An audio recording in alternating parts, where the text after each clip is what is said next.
attendez-vous à une augmentation très forte des impôts et taxes que vous payez, et tout particulièrement la taxe foncière. Pourquoi ? Eh bien, parce que les départements et les mairies sont aux abois. Elles manquent d'argent. Deux raisons. D'abord, la chute brutale de l'immobilier. Et puis, deuxième raison, tout simplement, Emmanuel Macron et son gouvernement leur ont retiré la taxe d'habitation et il faut absolument se refaire sur autre chose. Donc, ces départements et ces mairies vont très lourdement augmenter les impôts dans les mois et probablement dans les années qui viennent. On a déjà les chiffres pour la taxe foncière et vous allez voir, c'est incroyable. Bon, on va commencer sur les départements. Pourquoi les départements manquent comme ça d'argent ? Eh bien, avec le retournement du marché immobilier, j'ai eu ça sur RMC, avec le retournement du marché de l'immobilier, baisse des prix et baisse des ventes, les collectivités territoriales vont perdre de l'argent, et notamment les départements, en chute, en raison de la chute des frais de notaire. C'est une des conséquences du retournement du marché immobilier qui est en cours. Une perte considérable de recettes pour les collectivités locales, estimée à 3 milliards d'euros selon les calculs RMC BFM Business, à travers une baisse des frais de notaire. Déjà, vous voyez, s'il y a une baisse de 3 milliards d'euros, bon, vous vous doutez bien, ces collectivités locales, elles ont des frais, elles ont surtout embauché énormément de fonctionnaires. Si vous regardez les chiffres, je ne les ai pas là, mais quand on regarde les courbes, on voit que l'État en lui-même n'a pas énormément embauché de fonctionnaires, contrairement à ce qu'on peut penser. Mais par contre, les collectivités locales, c'est absolument gigantesque. Mais vraiment absolument gigantesque. Du coup, elles ont des frais de fonctionnement qui sont énormes. Peut-être justifiés. Je ne dis pas c'est pas justifié ou c'est justifié, c'est pas le propos de la vidéo. C'est peut-être parfaitement justifié parce que l'État leur a basculé beaucoup de responsabilités et de choses à faire, etc. Donc, c'est pas mon propos ici. Tout ce que je veux dire, c'est que le nombre de fonctionnaires a énormément augmenté dans les collectivités locales, et ça, c'est un fait. Et forcément, il faut qu'elles les payent, ces fonctionnaires. Donc, vous imaginez que si vous avez une baisse comme ça de 3 milliards d'euros des recettes, qu'est-ce qu'elles vont faire ? Eh bien, elles vont augmenter leurs impôts locaux de 3 milliards d'euros. Et à côté de ça, vous avez le président qui vous promet une baisse de 2 milliards d'euros de vos impôts.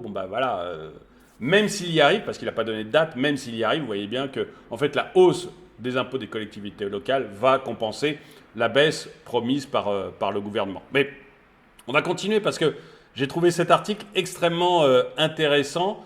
Ça va vous donner une idée aussi de la chute de l'immobilier, de ce qui est en train de se passer sur l'immobilier. C'est une catastrophe. En effet, les droits de mutation, les DMTO, et l'essentiel des sommes que vous payez lorsque vous achetez ne va pas à votre notaire, mais au département dans lequel vous achetez. Ça, c'est les impôts indirects, comme beaucoup.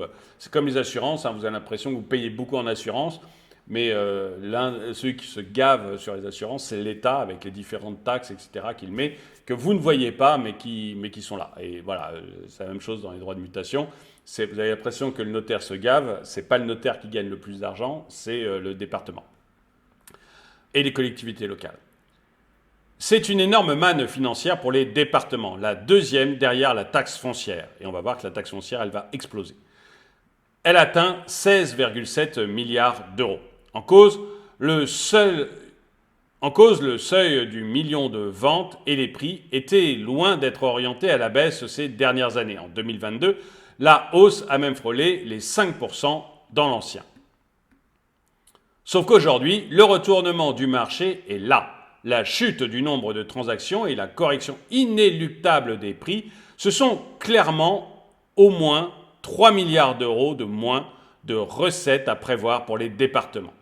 Moins 20% de ventes cette année. Donc ça vous montre l'état du marché. Les ventes qui baissent de 20%, c'est énorme. Imaginez-vous, vous êtes un professionnel de l'immobilier et vous avez une vente sur votre chiffre d'affaires baisse de 20% comme ça tout d'un coup. Vous êtes un professionnel de n'importe quoi. Imaginez-vous dans votre entreprise, le chiffre d'affaires de l'entreprise baisse de 20%. vous imaginez dans quel état vous êtes, quoi. C'est une catastrophe, on licencie du monde, hein.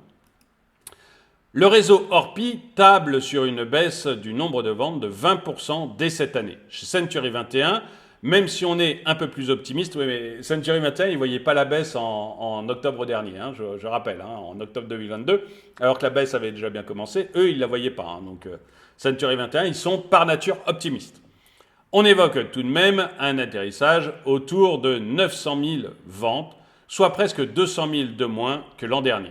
Concrètement, en termes de volume, on reviendra donc sur les niveaux de 2017-2018. Or, à l'époque, les DMTO, donc les fameuses taxes que collectent le département et les collectivités locales, avaient rapporté environ 12 milliards d'euros au département, soit 4,5 milliards d'euros de moins que l'an dernier. Toutefois, on ne devrait pas redescendre à un tel niveau cette année car la correction des prix reste finalement mesurée. Je pense qu'il se trompe. Je pense qu'il se trompe. C'est-à-dire que on n'a pas encore vu la baisse des prix. Elle est là, ils vont en parler, hein, mais on n'a pas encore vu la réelle baisse des prix. Pour voir la réelle baisse des prix, il faut attendre le moment où les vendeurs sont obligés de vendre. Et actuellement, ce n'est pas le cas. J'ai une vidéo en préparation sur le fait qu'actuellement, les vendeurs ne veulent pas baisser leurs prix. Mais ça va venir fatalement parce qu'il y a des vendeurs obligés. Il y a l'appartement ou la maison dont vous avez hérité et dont vous n'avez pas besoin parce que augmentation de taxes, etc. Donc vous vendez. Il y a le fait que vous déménagiez, vous habitez votre petit pavillon je ne sais où, vous devez déménager à 200 km de là, bah vous vendez votre pavillon pour pouvoir en acheter un autre. Donc il y a des vendeurs forcés. Et ça va faire vraiment baisser fortement les prix. Donc, c'est pas une vidéo sur l'immobilier, je suis désolé, mais on va voir la baisse va encore plus augmenter, ce qui va engendrer une plus grosse baisse de revenus pour les départements et les collectivités locales, ce qui va encore augmenter, vous allez voir, la taxe foncière. Vous allez voir, déjà, on est dans le délire dans certains départements sur l'augmentation de taxes foncières, vous allez voir. Bon. Donc, eux, ils pensent que la baisse devrait rester mesurée. Chez Orpi, comme Century 21, on table sur une baisse des prix de l'ordre de 6-8% seulement. Je rappelle que l'an dernier, quand moi j'annonçais une baisse importante, eux, ils ne voyaient même pas de baisse. Hein, donc voilà, ils sont passés de non, il n'y aura pas de baisse, ça va continuer à augmenter, tout va bien, etc. à on pense qu'il y aura 6-8% de baisse seulement. Moi je vous le dis, 15 à 20%. Voilà, c'est mon pronostic. Mais moi, je n'ai pas d'intérêt à vous donner, eux, un intérêt de dire ça n'a pas trop baissé parce que c'est des vendeurs et donc voilà. Moi, j'ai aucun intérêt là-dedans et on verra si c'est eux ou moi qui ont eu raison. Cela nous amènera donc à une perte d'environ 3 milliards d'euros quand même pour les départements, une baisse quasi historique. 28% des départements ont vu leurs recettes reculer en 2022 un répit de courte durée pour Paris. Les départements qui vont le plus perdre seront ceux qui subissent le plus fort retournement de marché. Et c'est eux qui vont le plus augmenter leur taxe foncière. Hein. C'est pour ça que c'est lié à ce que je vais vous lire tout à l'heure. 28% des départements, selon la Fédération des travaux publics, ont déjà commencé à voir leurs recettes en la matière reculer dès l'an dernier, une première depuis l'année Covid-19. Parmi les départements qui commencent déjà à perdre de l'argent sur les frais de notaire, ceux où les ventes avaient explosé après le Covid. Le Morbihan, la Loire-Atlantique, les Landes, les Pyrénées-Atlantiques, une grosse partie de la Normandie et de l'Île-de-France. Paris faisait encore figure d'exception l'an dernier, mais la baisse des ventes et des prix cette année devrait sans nul doute se traduire cette année par une baisse d'une ou plusieurs centaines de millions d'euros pour la capitale. Donc voilà, donc on voit, tous les départements, grosso modo, vont voir leurs revenus fortement baisser parce qu'il y a moins de transactions et que le prix des transactions va baisser. Bon, Orpi et Century 21 vous disent 6 à 8%. Moi, je vous dis 15 à 20% sur l'année. Hein, sur l'année. Donc voilà. On verra qui a raison. Mais de toute façon, on est tous d'accord pour dire que ça va baisser, que les départements vont beaucoup moins gagner d'argent avec ces taxes de transactions qui représentaient quand même leur deuxième revenu. Et du coup, on va aller vers une augmentation de la fiscalité, de la taxe foncière. Donc si vous êtes propriétaire, vous allez avoir une augmentation de la taxe foncière. Vous allez voir que cette augmentation déjà de base, elle est très élevée, hein, mais c'est-à-dire qu'elle est faite pour compenser l'inflation pour les mairies et tous les départements, enfin tous ceux qui touchent, mais qu'en plus, elle va être explosive dans certains départements. Et ça, c'est un article qui m'a beaucoup intéressé et que j'ai pu voir sur Boursorama. Ok. La taxe foncière devrait augmenter au minimum de 7,1% en France en 2023. Donc le minimum, c'est 7,1%. Ça permet aux départements, aux communes, etc., de compenser l'inflation. Hein, mais c'est vous qui payez. C'est-à-dire qu'eux, ils compensent l'inflation, mais pas en baissant leur revenus. Non, ils compensent l'inflation en baissant les vôtres, en vous prenant un peu plus d'argent dans votre poche. Justifié ou pas, hein, dites-moi dans les commentaires si vous trouvez que c'est justifié, hein, mais on voit que leur volonté, voilà, c'est eux, ils veulent pas réduire leur train de vie. Par contre, que vous réduisiez le vôtre, ils s'en foutent. Voilà.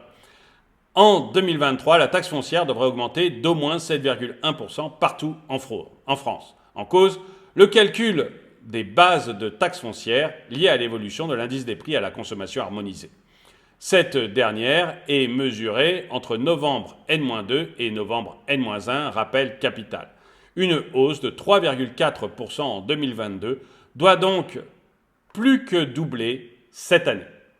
Donc vous voyez, l'an dernier, plus 3,4% de base, mais on voit qu'il y a des mairies qui ont complètement explosé ça. Je cite toujours Grenoble qui a fait plus 25%, mais c'était 3,4% de base. Là, déjà, rien que la base, on fait 2 fois plus, 7,1%. Donc, vous allez souffrir. Les propriétaires vont sacrément souffrir. C'est la seule marge de manœuvre qu'il reste aux municipalités. L'augmentation des bases locatives, qui ne devrait pas être compensée par une diminution du taux d'imposition locale, selon le président de l'Union nationale des propriétaires immobiliers. Les besoins de recettes fiscales sont là, tout le monde le sait. Encore une fois, les collectivités locales ont embauché un nombre de fonctionnaires hallucinant. C'est vraiment, mais c'est gigantesque l'augmentation. Et du coup, elles sont prises à la gorge, quoi. Il leur faut de l'argent pour payer toutes ces personnes.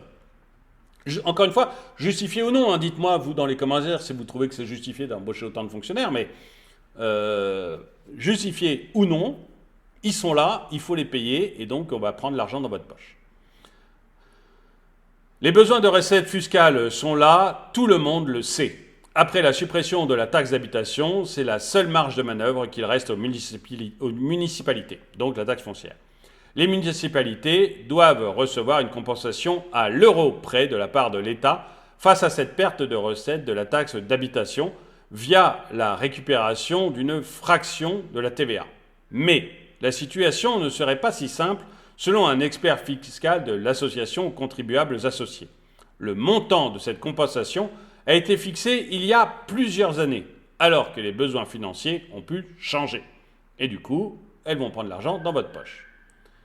En plus de cette hausse globale de la taxe foncière, certaines communes pourraient majorer la part communale de l'impôt. Et ça, on va voir qu'il y en a certains qui exagèrent. C'est le cas, je parlais de Grenoble l'année dernière. Bordeaux a voté une hausse de 4,5%. Metz de 14,3%. Et Paris de 51,9%. Vous vous rendez compte la hausse de la taxe foncière. Paris, plus 51,9%. Vous allez vous faire mais ratiboiser, quoi. À Metz, il faudra, par exemple, payer... Je vais juste reprendre cet exemple. C'est-à-dire que y a des propriétaires qui ont acheté un bien en disant « je vais le mettre en location ». Et donc, ils sont partis sur le calcul, taxe foncière, etc.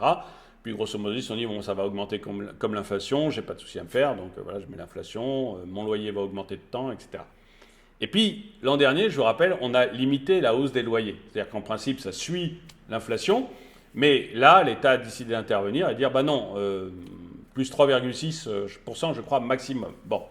Donc, les propriétaires ont déjà eu une baisse par rapport à ça. Vous voyez, ils n'ont pas pu compenser l'inflation et tous les travaux qu'ils devaient faire à l'intérieur, parce qu'en plus, on vous rajoute des normes qui vous obligent à faire des travaux. Bon. Et puis, l'État, lui, ou plutôt les collectivités locales, elles ne s'imposent pas cette limitation de 3,6% qu'ils vous ont mis. Non. Vous avez des villes comme Paris où c'est plus 51%. Et là, vous avez un propriétaire qui s'est dit, bah, mon loyer, c'est tant, il augmente avec l'inflation. Mon emprunt, c'est tant. Ma taxe foncière, c'est tant, elle augmente avec l'inflation. Et puis qu'ils s'aperçoivent, bah non, mon loyer, il n'augmente pas avec l'inflation, finalement, l'État me limite. Et puis, ma taxe foncière, elle explose complètement. Alors là, c'est beaucoup, beaucoup plus que l'inflation. Et du coup, les gens qui espéraient faire 5% de bénéfices sur leur locatif vont se retrouver peut-être avec 1%, voire zéro. Voire zéro. Et forcément, ça va jouer énormément après sur le parc de l'immobilier locatif. Et donc, vous allez avoir des gens qui vont être forcés de vendre aussi en s'apercevant que finalement, ils ne gagnent plus rien avec leur immobilier. Si c'est votre cas, dites-le moi dans les commentaires, mais ils ne gagnent plus rien avec leur immobilier. Donc, ils vont se mettre à le vendre. Donc là aussi, par rapport à l'autre article, vous allez avoir des vendeurs forcés ou quasi forcés qui vont se dire, bon, faut que je vende puisque ça commence à me coûter de l'argent cette affaire. Donc vous voyez, ça va contribuer à la baisse des prix de l'immobilier, ça aussi.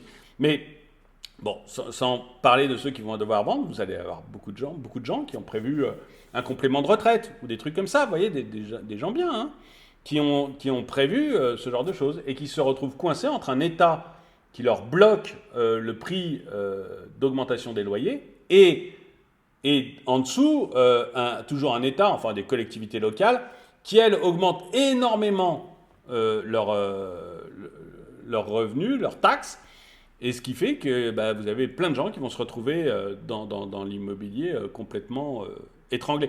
Sans compter ceux qui ont acheté, vous êtes peut-être vous acheteur de votre maison dans laquelle vous habitez, puisque c'est le rêve de la plupart des Français. Eh bien, eux, ils avaient prévu de payer, je sais pas, l'équivalent d'un mois de loyer, vous voyez, en taxes. Ils vont se retrouver avec 1,5 mois ou 2 mois de loyer en taxe foncière. Donc petit à petit, l'État, donc là c'est pas l'État central, c'est les collectivités locales, mais enfin l'État, grignote votre portefeuille et vient vous piquer de plus en plus d'argent dans votre poche. Et surtout en immobilier, on voit que c'est vraiment très très très présent. Ça rapporte énormément l'immobilier à l'État et aux collectivités. C'est gigantesque. Ils dépensent 45 milliards, je crois, par an. Et ils touchent 90 milliards, donc c'est titanesque pour eux. C'est les ordres de grandeur, je n'ai pas le chiffre précis, mais c'est vraiment l'ordre de grandeur est là. Donc Paris, plus 51,9%. À Metz, il faudra par exemple payer 99,49 € pour un appartement de 50 mètres carrés, ou encore 163 € pour un appartement de 100 mètres carrés. Dans le même but, certaines municipalités pourraient décider d'augmenter d'autres taxes, comme la taxe sur les ordures ménagères ou la taxe de prévention des inondations, par exemple. Ça vous allez voir que les inondations, dès qu'il y aura des images, on va vous mettre des taxes là-dessus. Ça, si ce n'est pas la sécheresse, c'est l'inondation. Donc là aussi, on va vous rajouter des taxes. Certains seront intelligents et diront c'est la taxe d'ordures ménagères ou c'est la taxe de prévention des inondations. Les ordures ménagères, c'est merveilleux. Maintenant, vous triez tout, mais la taxe ne baisse pas. La taxe continue à augmenter, un peu comme s'il y avait autant d'éboueurs pour faire le tri qu'avant, mais peu importe.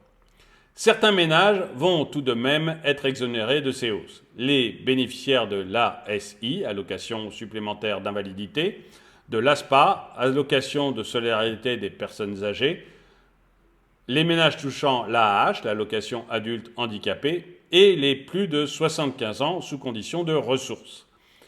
Les conjoints mariés de ces personnes sont également concernés, tout comme certains logements vacants ou neufs. D'autres pourraient bénéficier d'une ristourne en fonction des revenus. Oui, mais ça, les ristournes en fonction des revenus, moi je suis contre parce que ça pousse les gens à se dire mais c'est pas la peine que je bosse autant.